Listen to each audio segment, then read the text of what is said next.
Something occurred to me today with the story of Abram and Sarai. And if we screen share, I'll show it to you.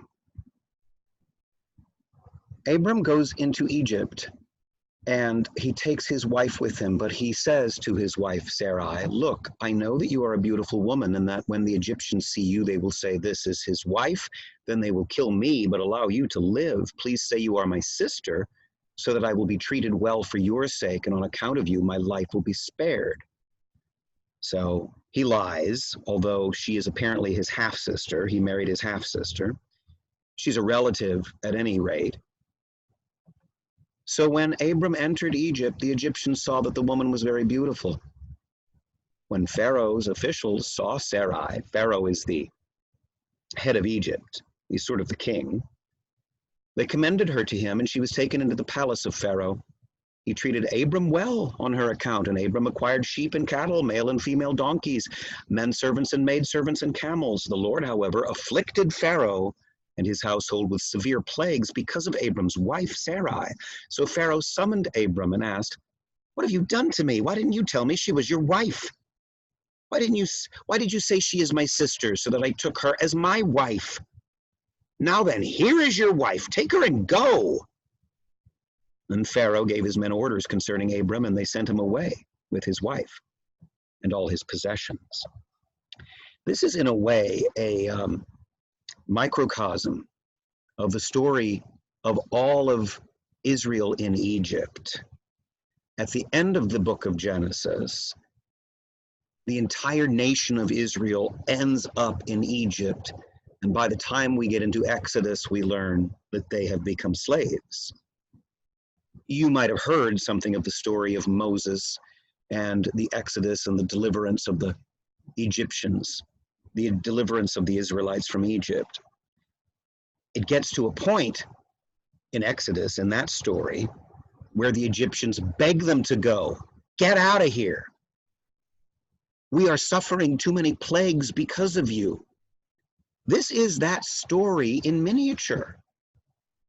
Now, I know we haven't gotten to that story yet, and some of my students probably don't even know it, but the story of the captivity in Egypt is central to the story of the people of God, and it's central to us who are the people of God.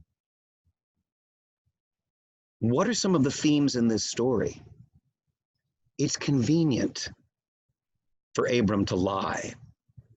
In a sense, he's willing to prostitute out his wife in order to be successful in this land that has not been promised to him, in this land that is not theirs. It's a land that's very powerful, but it's a land that's pagan, that does not understand the true God. And yet Abram does okay. He does all right for himself. He gets a lot of stuff. The only thing he has to do in return is let Pharaoh keep his wife and make her Pharaoh's wife, so to speak.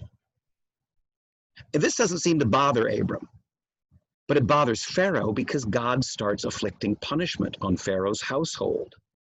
All sorts of plagues, and apparently Pharaoh or his advisors realize that they're being punished by God because Sarai really is Abram's wife. So part of what this says, I think, is that it is easy for us to have inner compromises. I mean, I've known, it is really frustrating when you are, as I was, an atheist for many years, and you become Catholic with very high hopes, and you look around you once you come in the church and you see that, as I say, Christians are just like everybody else, only worse. It's to see so many people who have inner compromises, to know that I'm like that too, especially if I let myself give myself over to it. We will say, well, this isn't entirely honest. Well, I know I'm made for better things. Well, I know I'm settling. I deal with young actresses all the time who travel with me.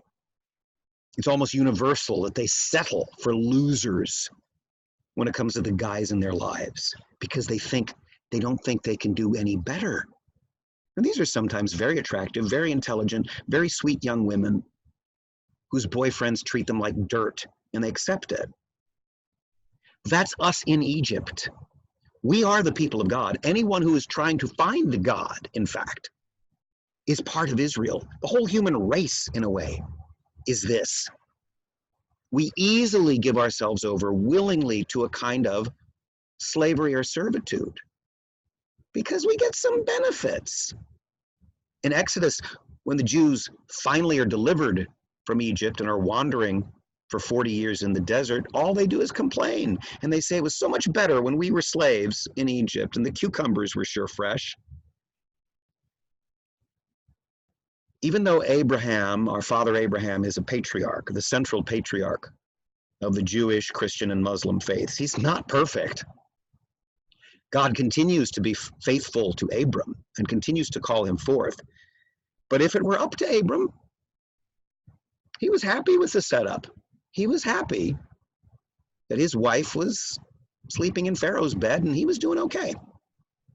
That's a big lesson.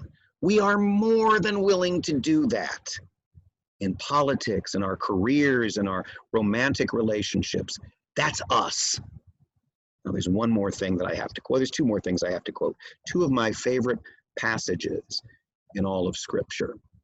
One of them, of course, is Matthew. You are the salt of the earth, but if the salt loses its saltiness, how can it be made salty again? It is no longer good for anything except to be thrown out and trampled underfoot.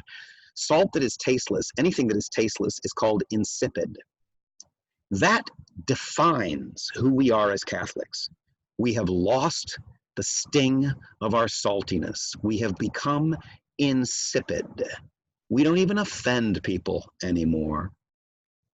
Then, one of my favorite lines from Ecclesiastes. This is great. This book is so cynical that you've got to actually tip your hat to it. A feast is made for laughter, wine makes merry, and money is the answer for everything. Well, that's kind of what Abram is thinking.